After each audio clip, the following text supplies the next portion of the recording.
అన్ని పరిణామాలు అనుకున్నట్టుగా జరగవు. కానీ కొన్నిసార్లు కొన్ని జరగనిలే అనుకోవాలి. అలాగే బంగ్లా ఇండియా పరిణామాలు కూడా అంతే.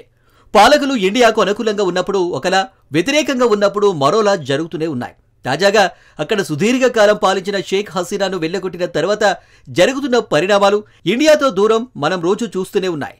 తాజాగా హసీనాకు ఉరిశిక్ష విధిస్తూ అక్కడి ప్రభుత్వ ట్రిబ్యునల్ వేషాలు గమనిస్తూనే ఉన్నాయి. అయితే ఈ రెండింటికి మధ్య ఒక పరిణామం చోటు చేసుకుంది. అదేంటంటే India Bangladesh national security advisory NSA ఖలీలుర్ రెహమాన్ను న్యూఢిల్లీలో జరిగే కొలంబో సెక్యూరిటీ కాంక్లేవ్ CSC సమావేశానికి ఆహ్వానం పంపించింది. దీంతో ఇన్నాళ్ళు బంగ్లాదేశ్తో అంటిముట్టనట్టుగా ఉన్న భారత్ చర్యలపై సర్వత్రా ఆసక్తి నెలకొంది. యూరోప్ సర్కారుతో ఇప్పటివరకు తాత్కాలిక ప్రభుత్వంతో ఎలాంటి చర్చలు జరపని భారత్ ఇప్పుడు అత్యున్నత స్థాయి సమావేశానికి ఆ దేశ కీలక అధికారిని ఆహ్వానించడం, బంగ్లాతో ఇండియా డీల్ చేసే విధానంలో మార్పు రాబోతుందన్న చర్చ సాగుతుంది. కొలంబో సెక్యూరిటీ కాంక్లేవ్ CSC 5 ఏళ్ల క్రితం హిందూ మహాసముద్ర ప్రాంతంలో భద్రతా కూటమిగా ఏర్పడింది. గత సంవత్సరం పూర్తి సభ్య దేశంగా బంగ్లాదేశ్ CSC కీలక పాత్ర పోషించింది.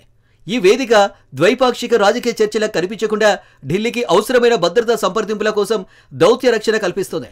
యూరోప్ సర్కార్ అధికారంలోకి వచ్చాక కీలక అంశాలన్నీ ఇరు దేశాల మధ్య మరుగున పడ్డాయి.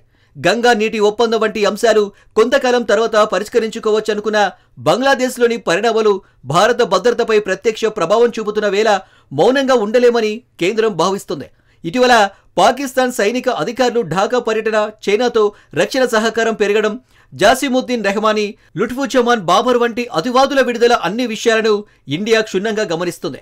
బంగ్లాదేశ్లో సాధారణ ఎన్నికలు మరో 3 నెలల్లో జరిగే అవకాశం ఉండడంతో ఈ సమావేశం అత్యంత ప్రాముఖ్యత సంతరించుకుంది. స్వేచ్ఛగా, న్యాయంగా అందరినీ కలుపుకునే ఎన్నికలు నిర్వహించాలని భారత్ పిలుపునిచ్చింది. ఎన్నికల్లో ఆవామీ లీగ్ను భాగస్వామి చేయాలని భారత్ కోరుకుంటుందని వేరే చెప్పాల్సిన పని లేదు. కానీ ప్రస్తుతం తాత్కాలిక ప్రభుత్వం ఆవామీ లీగ్ కార్యకలాపాలను స్తంభింపజేసి హసీనా విషయంలో ఇష్టారాజ్యంగా వ్యవహరిస్తుంది. ఈ అంశం ఇరు దేశాల NSAల మధ్య జరిగే చర్చల్లో తప్పక ప్రస్తావనకు రావచ్చని విశ్లేషకులు అంటున్నారు. అయితే షేక్ హసీనాను వెంటనే తిరిగి పంపించాల్సిన అవసరం ఉందనే వాదనకు భారత్ అంగీకరించిందని కూడా నిపుణులు స్పష్టం చేస్తున్నారు. గతేడాది నుంచి భారత్ బంగ్లాదేశ్ సంబంధాలు కనిష్ట స్థాయికి చేరాయి. అత్యున్నత స్థాయి సమావేశాలు దాదాపు నిలిచిపోయాయి. ఈ నేపథ్యంలో ఖలీలుర్ రెహమాన్, అజిత్ దోవల్ సమావేశం 2 దేశాల ఆహ్వాన సంబంధాల పునరుద్ధరణకు మొదటి అడుగుగా చెప్పాల్సి ఉంటుంది. తాజా పరిణామాలు ఇండియా బంగ్లా సంబంధాల్లో కొత్త అధ్యాయం ప్రారంభమవుతున్న సంకేతాలు వెలువడుతున్నాయి.